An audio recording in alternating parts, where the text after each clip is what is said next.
Good morning everyone. मैं Shrimati Ritu Arora class 12th की civics की क्लास में बच्चों आप सभी का स्वागत करती हूँ। पिछले 2 लेक्चर्स से हम सिविक्स के खंड क का 6ठा अध्याय अंतर्राष्ट्रीय संगठन इंटरनेशनल ऑर्गेनाइजेशन का अध्ययन कर रहे हैं, जिसमें हमने जाना संयुक्त राष्ट्र संघ का उदय कैसे हुआ, संयुक्त राष्ट्र संघ की आवश्यकता क्यों पड़ी, इसके उद्देश्य क्या थे, इसका प्रतीक चिन्ह क्या है, इसके सिद्धांत क्या थे, इसके संगठन क्या थे, कैसे इसकी अर्जित सदस्यता कैसे प्राप्त की जाती है या प्रारंभिक सदस्यता क्या थी, इसका मुख्यालय, इसका बजट, इसके महासचिव, इन सभी के बारे में हम जान चुके हैं। आज हम पढ़ने जा रहे हैं संयुक्त राष्ट्र संघ के प्रमुख अंग या उसको निकाय भी कह सकते हैं। ये आपका विस्तृत प्रश्न के रूप में एग्ज़ाम में पूछा जाता है। बोर्ड में बहुत अधिक इससे संबंधित एक प्रश्न आता है, चाहे दीर्घ लघु में आए चाहे विस्तृत में आए, कि संयुक्त राष्ट्र संघ के अंगों का वर्णन कीजिए, विस्तार से वर्णन कीजिए, संक्षेप में वर्णन कीजिए। विस्तार से वर्णन हो जाएगा तो दिए गए प्रश्न हो जाएगा, दीर्घ लघु देंगे तो संक्षेप में वर्णन कीजिए। या संयुक्त राष्ट्र संघ की स्थापना कब हुई, उसके संगठन को बताते हुए इसके अंगों के बारे में बताइए। तो किसी भी तरीके से ये प्रश्न पूछा जा सकता है। इम्पॉर्टेंट क्वेश्चन है और आसान है बच्चों। 6 अंग हैं इसके, संयुक्त राष्ट्र संघ के 6 अंगों के बारे में हम बारी बारी से पढ़ें। तो 6 सबसे पहले जान लें 6 अंग कौन कौन से हैं। पहला है महासभा, दूसरा है सुरक्षा परिषद, तीसरा न्यास परिषद या जिसे ट्रस्टीशिप कहते हैं, चौथा आर्थिक एवं सामाजिक परिषद, पांचवा अंतर्राष्ट्रीय न्यायालय और छठा है सचिवालय। तो इस प्रकार 6 प्रमुख अंग होते हैं। पहला महासभा, दूसरा सुरक्षा परिषद, तीसरा आर्थिक एवं सामाजिक परिषद, चौथा अंतर्राष्ट्रीय न्यायालय, पांचवा सचिवालय और लास्ट है ट्रस्टीशिप परिषद या जिसे न्यास परिषद भी कहते हैं। तो चलिए हम लोग सबसे पहले पढ़ेंगे महासभा के बारे में। महासभा ये संयुक्त राष्ट्र संघ की सर्वोच्च प्रतिनिधि संस्था है। संयुक्त राष्ट्र संघ का प्रत्येक सदस्य राष्ट्र इसका सदस्य होता है। जितने भी सदस्य देश संयुक्त राष्ट्र संघ के सदस्य हैं, यूएनओ के सदस्य हैं, वो सभी महासभा के सदस्य होते हैं और इसका अधिवेशन प्रति वर्ष होता है। आवश्यक होने पर विशेष अधिवेशन भी आहूत कर सकते हैं। जब आवश्यकता पड़ी, विश्व में किसी प्रकार के कोई संकट की स्थिति उपस्थित हुई तो विशेष अधिवेशन भी आहूत किया जा सकता है।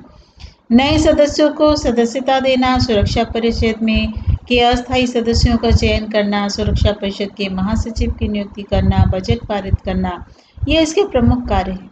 वर्तमान में संयुक्त राष्ट्र संघ के सदस्य देशों की संख्या बच्चों 193 है। महासभा संयुक्त राष्ट्र संघ का प्रमुख विचार विनिमय निकाय है। विचार विनिमय का एक अंग है, एक संस्था है जहाँ सारी बातों पर विचार विनिमय किया जाता है। ये सभी वार्ता के द्वारा समस्याओं का समाधान खोजने का प्रयास करते हैं। ये विश्व का एक स्थायी मंच और बैठक कक्ष है। इसमें सभी सदस्य देशों के प्रतिनिधि शामिल होते हैं। महासभा की बैठक नियमित रूप से वर्ष में एक बार अवश्य होती है। इस बात को बच्चों बहुत अच्छे से ध्यान रखिए। महासभा की बैठक या अति लघु में प्रश्न आ जाता है, महासभा की बैठक वर्ष में कितनी बार आहूत हो सकती है। वर्ष में एक बार आहूत होती है। और कब होती है? सितंबर के तीसरे मंगलवार को होती है। फिक्स है, सितंबर महीने के तीसरा जो ट्यूसडे है, मंगलवार है, उसको ये प्रारंभ होती है और दिसंबर के मध्य तक चलती है। विशेष अधिवेशन बहुमत सदस्यों के प्रार्थना पर बुलाया जा सकता है। सुरक्षा परिषद या बहुमत सदस्यों के अनुरोध करने पर 24 घंटे के भीतर महासचिव द्वारा संकटकालीन अधिवेशन भी बुलाया जा सकता है, जिसमें महासभा केवल उन्हीं विषयों पर विचार विमर्श करती है जिसके लिए अधिवेशन बुलाने की मांग की गई। स्पष्ट है कि आम सभा राष्ट्रीय संसद की तरह कानून का निर्माण नहीं करती है, तो भी संयुक्त राष्ट्र संघ के सभा कक्षों और उसके गलियारों में तकरीबन सभी छोटे बड़े, धनी निर्धन और विभिन्न राजनैतिक और सामाजिक व्यवस्था वाले देशों के प्रतिनिधियों को अपनी बात कहने और वोट देने का अधिकार प्राप्त है। इस आधार पर यही कहा जा सकता है कि इन्हीं बातों से अंतर्राष्ट्रीय समुदायों की नीतियों का निर्धारण किया जाता। दूसरा अंग है सुरक्षा परिषद। सुरक्षा परिषद अत्यंत ही महत्वपूर्ण अंग है। इसे संयुक्त राष्ट्र संघ का कार्यकारी अथवा बाध्यकारी अंग माना जा सकता है। सुरक्षा परिषद को संयुक्त राष्ट्र संघ की कुंजी भी कहा जाता है। संयुक्त राष्ट्र घोषणा पत्र के अनुसार शांति और सुरक्षा बहाल करने की प्राथमिक जिम्मेदारी सुरक्षा परिषद की होती है। प्राथमिक जिम्मेदारी किसकी होती है? सुरक्षा परिषद की होती है। चार्टर की मूल व्यवस्था के अनुसार सुरक्षा परिषद में 11 सदस्य थे, जिसमें 5 स्थायी और 6 अस्थायी सदस्य थे। लेकिन 17 दिसंबर 1965 को चार्टर में संशोधन करके सदस्यों की संख्या 11 से बढ़ाकर के 15 कर दी गई। 5 पहले भी स्थायी थे, 5 अभी भी स्थायी हैं, लेकिन जो अस्थायी सदस्य थे वो 6 थे, अब वो बढ़ा करके 10 कर दिए गए। बच्चों, स्थायी और अस्थायी सदस्य में अंतर क्या है? स्थायी सदस्य जो परिवर्तित नहीं होते, जो हमेशा उसके सदस्य सुरक्षा परिषद के सदस्य बने रहते हैं, उन्हें स्थायी सदस्य कहते हैं। और अस्थायी सदस्य ये 2 वर्षों के लिए 2/3 बहुमत से चुने जाते हैं और 2 वर्ष बाद पुनः नए सदस्य चुन लिए जाते हैं। तो इस प्रकार वर्तमान में सुरक्षा परिषद में कुल कितने सदस्य देश हैं? वर्तमान में सुरक्षा परिषद में कुल 15 सदस्य देश हैं, जिसमें 5 स्थायी और 10 अस्थायी सदस्य देश। स्थायी सदस्य देश कौन कौन से हैं बच्चों? ये एग्जाम में कई बार पूछा जाता है। संयुक्त राज्य अमेरिका, रूस, चीन, ब्रिटेन और फ्रांस। संयुक्त राज्य अमेरिका, रूस, चीन, ब्रिटेन और फ्रांस, ये इसके सुरक्षा परिषद के स्थायी सदस्य देश हैं। सुरक्षा परिषद के 5 स्थायी सदस्यों के पास कुछ विशेषाधिकार, विशेष प्रकार की शक्ति है, जिसे कहते हैं वीटो पावर। विशेष प्रकार की शक्ति है, विशेषाधिकार है, और अस्थायी सदस्य 2 वर्ष के लिए चुने जाते हैं। अस्थायी सदस्यों का निर्वाचन इस प्रकार होता है कि विश्व के सभी महाद्वीपों का प्रतिनिधित्व हो सके। अस्थायी सदस्यों को वीटो का अधिकार नहीं होता। सुरक्षा परिषद में निर्णय बहुमत से होता है, बशर्ते कि किसी स्थायी सदस्य ने वीटो का प्रयोग न किया। वीटो पावर का मतलब होता है कि अगर 5 देशों में से किसी एक देश ने भी नहीं कह दिया, उसके पक्ष में मत नहीं दिया, तो वह बिल पास, वह विधेयक पास नहीं होगा। सुरक्षा परिषद के कार्य और शक्तियां। पहला कार्य अंतर्राष्ट्रीय शांति और सुरक्षा बनाए रखना, ये इसकी प्राथमिक जिम्मेदारी होती है।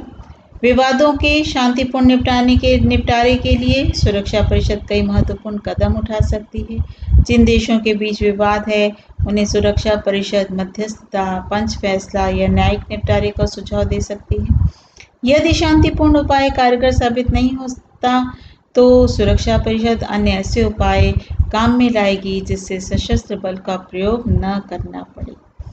इस तरह के कई उपाय हो सकते हैं, जैसे सदस्य राष्ट्रों से यह कहना कि अपराधी राष्ट्र से आर्थिक और राजनीतिक संबंध तोड़ दें। सुरक्षा परिषद यदि समझे कि उपयुक्त सभी उपाय पर्याप्त साबित हुए हैं, तो वह अपराधी राष्ट्र के विरुद्ध सैनिक कार्रवाई भी कर सकती है। विशेषाधिकार क्या है बच्चों? अभी मैंने बताया, सुरक्षा परिषद के 5 स्थायी सदस्यों को विशेषाधिकार या वीटो पावर प्राप्त है। इसमें प्रक्रिया संबंधी विषयों पर कोई निर्णय तभी लिया जा सकता है जब 5 देश, जो स्थायी सदस्य देश हैं, वो एक मत हों। अगर उनमें किसी प्रकार का मतभेद है, तो किसी प्रकार का निर्णय लेना संभव नहीं होता है। तीसरा है आर्थिक एवं सामाजिक परिषद। आर्थिक एवं सामाजिक परिषद में 54 सदस्य देश हैं, जो विश्व के विभिन्न भौगोलिक क्षेत्रों का प्रतिनिधित्व करते हैं। कितने सदस्य देश हैं बच्चों? 54 सदस्य देश हैं जो विश्व के विभिन्न भौगोलिक क्षेत्रों का प्रतिनिधित्व करते हैं। ये महासभा द्वारा 3 वर्ष के लिए चुने जाते हैं। यह परिषद आर्थिक, सामाजिक, सांस्कृतिक, शैक्षणिक, स्वास्थ्य एवं चिकित्सा संबंधी प्रश्नों पर रिपोर्ट तैयार करती है। यह मानवाधिकारों के प्रति आदर बढ़ाने के लिए उपयुक्त सिफारिशें करती है। परिषद के अधीन जो क्षेत्र हैं उस पर आर्थिक आयोग काम करते हैं। Africa, Europe, Latin America, Asia, प्रशांत महासागरीय क्षेत्र तथा पश्चिमी एशिया, इन सभी क्षेत्रों में वो अपना कार्य करते हैं और ये अपने कार्यों के बारे में महासभा को रिपोर्ट करते हैं। अनुच्छेद 61 में आर्थिक एवं सामाजिक परिषद के गठन का उल्लेख किया गया है। इसके सदस्यों का चुनाव महासभा के 2/3 बहुमत के आधार पर होता है। इसके सदस्यों का चुनाव 3 वर्ष के लिए किया जाता है। इसके 1/3 सदस्य प्रतिवर्ष अवकाश ग्रहण करते हैं। इस परिषद का मुख्य कार्य विकासशील देशों में आर्थिक विकास का संवर्धन करना, जीवन स्तर को उच्च बनाना, आर्थिक एवं सामाजिक उन्नति करना, विकास की अवस्था उत्पन्न करना ताकि सभी देशों का पर्याप्त विकास हो सके। चौथा अंग है न्यास परिषद या ट्रस्टीशिप परिषद। न्यास परिषद संयुक्त राष्ट्र घोषणा पत्र चार्टर के अध्याय 13 के अंतर्गत अनुच्छेद 86 से 91 तक न्यासिता परिषद का वर्णन किया गया है। इस परिषद के गठन का उद्देश्य 11 ट्रस्ट क्षेत्रों के प्रशासन की देखभाल करना।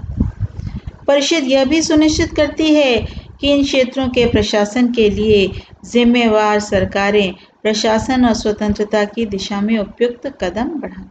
जो देश द्वितीय विश्व युद्ध के समय अत्यधिक उन्होंने आर्थिक और धन जन की हानि उठानी पड़ी थी, जिन देशों को, ऐसे देशों को सहारा देने के लिए एक ट्रस्ट बनाया गया था, एक न्यास परिषद बनाई गई थी कि वे उन देशों का विकास करने में मदद कर सकें, उन देशों की आर्थिक मदद करें, उन देशों का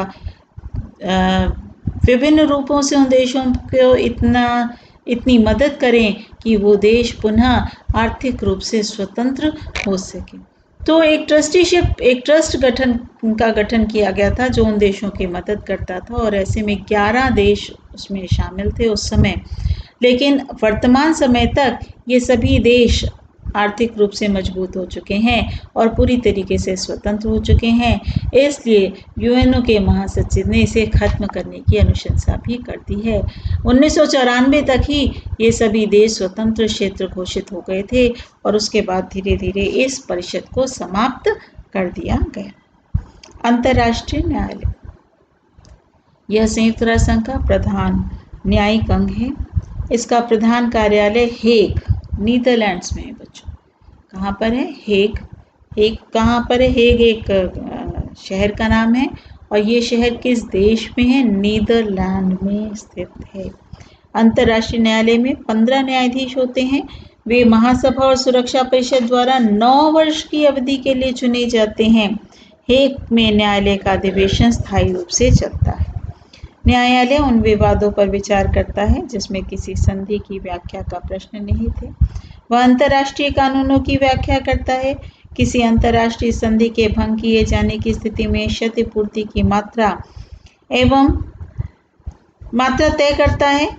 न्यायालय के फैसलों को लागू करने की जिम्मेदारी भी सुरक्षा परिषद की होती है। संयुक्त राष्ट्र संघ के सभी सदस्य देश इस न्यायालय के सदस्य हैं। यदि कोई अन्य राष्ट्र भी इसका सदस्य बनना चाहे तो सुरक्षा परिषद की सिफारिश पर महासभा के द्वारा उसे सदस्य बनाया जा सकता है। और लास्ट है सचिवालय। सचिवालय संयुक्त राष्ट्र संघ के विभिन्न अंगों और उसके स्वयं के कार्यालय के रूप में कार्य करता है। महासचिव कार्यालय का सर्वोच्च पदाधिकारी होता है तथा उसका चयन सुरक्षा परिषद की अनुशंसा पर महासभा द्वारा किया जाता है।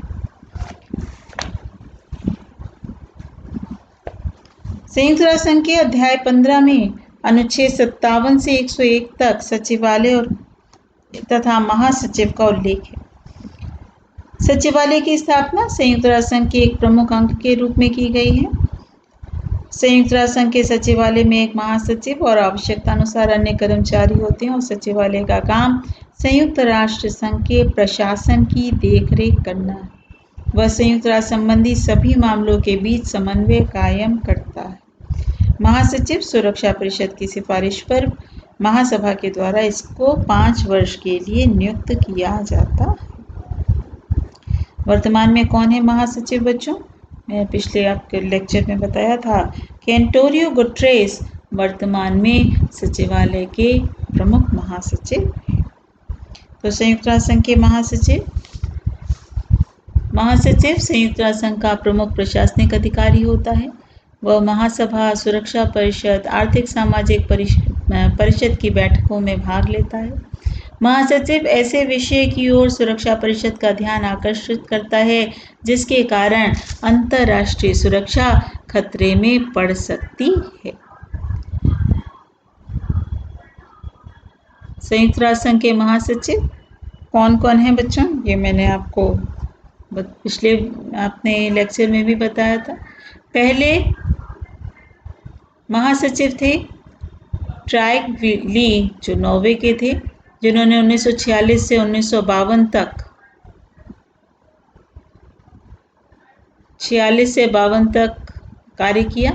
फिर थे डैग हैमरशोल्ड, ये स्वीडन के थे, 1953 से 1961 तक ये संयुक्त राष्ट्र संघ के महासचिव रहे। फिर थे यू बांट, बर्मा के थे, म्यांमार के। बर्मा पुराना नाम है बच्चों, म्यांमार नया नाम है। 61 से 71 तक रहे। क्यूबा मिसाइल संकट, कांगो संकट को समाप्त करने में इन्होंने विशेष कार्य किया। चौथे थे कुर्ट वॉल्डहीम, ऑस्ट्रिया के थे। ये कूटनीतिक और विदेश मंत्री भी रहे हैं।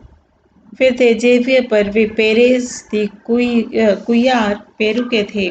1982 से 1991 तक 2 टर्म इन्होंने पूरे किए। फिर थे बुतरस घाली, ये मिस्र के थे, जनवरी 92 से 96 तक ये वहाँ पर ऐसा महासचिव रहे। फिर थे कोफी अन्नान, घाना के थे, जनवरी 97 से दिसंबर 2006 तक ये संयुक्त राष्ट्र संघ के अधिकारी रहे। 8th थे बान की मून, जो जनवरी 7 से 16 तक काफ़ी लंबे समय तक ये रहे और इन्होंने उत्तर कोरिया में परमाणु कार्यक्रम, आतंकवाद, मध्य एशिया शांति, एड्स, गरीबी जैसी महत्वपूर्ण मुद्दों को सुलझाने की चुनौती भी ली। और वर्तमान में हैं एंटोनियो गुटेरेस, ये पुर्तगाल के हैं और जनवरी 2017 से ये कार्यरत हैं। तो ये तो थे बच्चों संयुक्त राष्ट्र संघ के प्रमुख महासचिव। लेकिन ज़्यादातर पूछा जाता है वर्तमान में संयुक्त राष्ट्र संघ के महासचिव कौन हैं? तो वर्तमान में कौन है बच्चों? श्री एंटोनियो गुटेरेस, जो पुर्तगाल के हैं और जनवरी 2017 से उन्होंने अपना कार्य प्रारंभ किया है। अब हम लोग पढ़ेंगे संयुक्त राष्ट्र संघ की प्रमुख एजेंसियाँ। अंग पढ़ लिया। अंग के साथ ये कुछ एजेंसियाँ जिनके शॉर्ट फॉर्म या जिनका मुख्यालय कहाँ है, कब स्थापना हुई, ये छोटे छोटे प्रश्न इससे जुड़े हुए आते हैं। जरूर इनको याद कीजिएगा, खासकर इनके शॉर्ट फॉर्म या फुल फॉर्म पूछा जाएगा। शॉर्ट फॉर्म बताया जाएगा तो फुल फॉर्म पूछा जाएगा। और इनकी स्थापना कब हुई, इनकी राजधानी कहाँ है, कहाँ पर ये स्थित है, मुख्यालय कहाँ है, ये जानने का प्रयास। 3 क्वेश्चन इससे संबंधित बनते हैं। आपने यूनेस्को का नाम सुना होगा, तो पहला इसमें है यूनेस्को। पूरा नाम क्या है? संयुक्त राष्ट्र शिक्षा, विज्ञान और सांस्कृतिक संगठन। संयुक्त राष्ट्र शिक्षा, विज्ञान और सांस्कृतिक संगठन, इसको शॉर्ट फॉर्म में कहते हैं यूनेस्को। UNESCO।